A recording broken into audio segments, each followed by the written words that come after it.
Maya missed her train that night, and somehow it saved her life.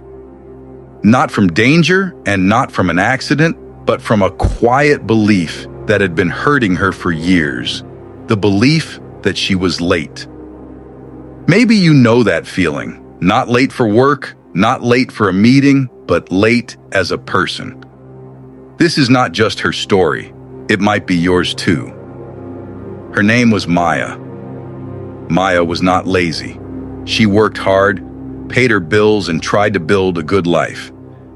But every morning, before her feet touched the floor, she reached for her phone, and every morning, the same feeling returned. Someone had bought a house.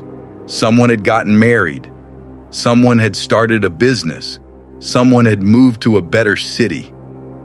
And each time Maya felt smaller. She would stare at the screen and ask herself the same question: why am I not there yet? At first, the question only came in the morning. Then, it followed her everywhere. On the train, at work, and in quiet rooms. No matter what she did, life felt like something she was failing to catch. Then one evening, Maya missed her usual train home. The next one would not arrive for almost an hour, so she walked into the old part of the station where most people never went anymore.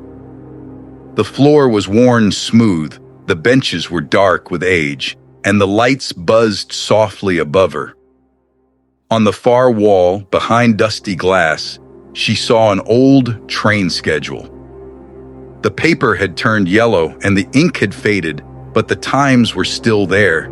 6:15, 7:20, 8:45. Each line told people where they should be and when they should arrive. Maya stood in front of it for a long time. Then an older woman spoke from behind her. "You are reading a schedule for trains that stopped running years ago." Maya turned. The woman was sitting on a bench with a paper cup in her hands.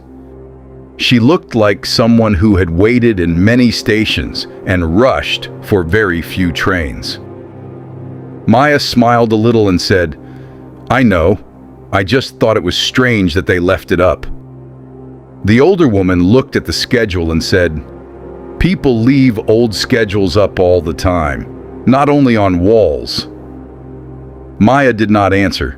The words landed somewhere quiet.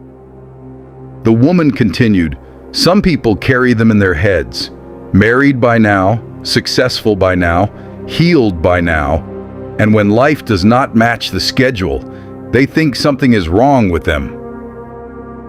Maya looked back at the old paper. For a moment, she saw her whole life on that wall. She had been reading old schedules. Schedules from her family, schedules from people online, and schedules from friends who looked certain, even when they were not. She had never stopped to ask if any of them were written for her.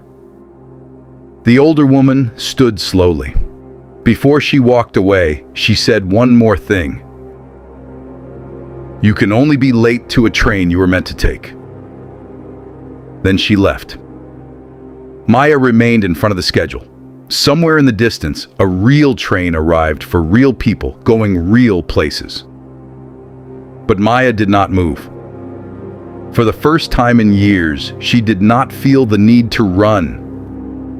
She thought about the things no one saw, the bills she had paid alone, the mornings she had kept going, and the small promises she had kept when no one was watching.